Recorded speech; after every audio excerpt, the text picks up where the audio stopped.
Hi friends, welcome to Shri Haribaba vlogs. ఈరోజైతే నేను మునగాకు కర్రీతో మీ ముందుకు వచ్చేసానండి.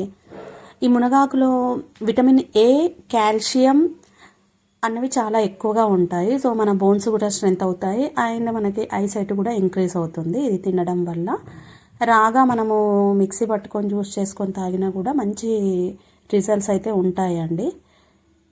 సో ఇప్పుడు వచ్చేసి మనము ఒక స్టవ్ ఆన్ చేసేసుకొని ప్యాన్ పెట్టేసుకొని అందులో ఆయిల్ వేసుకోవాలి. ఆవాలు, జీలకర్ర, పచ్చిమిర్చి వేసుకొని అవి వేగాక వెల్లుల్లి వేసుకొని అది కూడా వేగాక కరివేపాకు, పసుపు వేసేసుకోవాలండి. అది వేగాక మునగాకు నీట్గా తెంపి పెట్టుకుంది వాటర్లో కడిగేసి వేసుకోవాలి. పెసరపప్పు నానబెట్టింది వేసుకోవాలండి. 10 నిమిషాల ముందు నానబెడితే సరిపోతుంది పెసరపప్పు. సో మునగాకులో వచ్చిన వాటర్ తోటి పెసరపప్పు ఉడికేస్తుంది. సిమ్లో పెట్టి మనం ఒక 10 మినిట్స్ అలా వదిలేస్తే, లేదు అంటే కొన్ని వాటర్ పోసుకుంటే సరిపోతుందండి.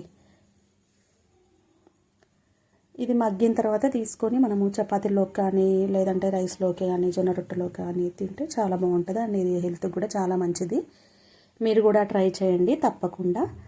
మీ పిల్లలకు కూడా తప్పకుండా పెట్టండి. ఎవరికైతే ఐసైట్ ప్రాబ్లమ్స్ ఉన్నాయో వాళ్ళందరికీ చాలా ఇంప్రూవ్ అవుతుందండి.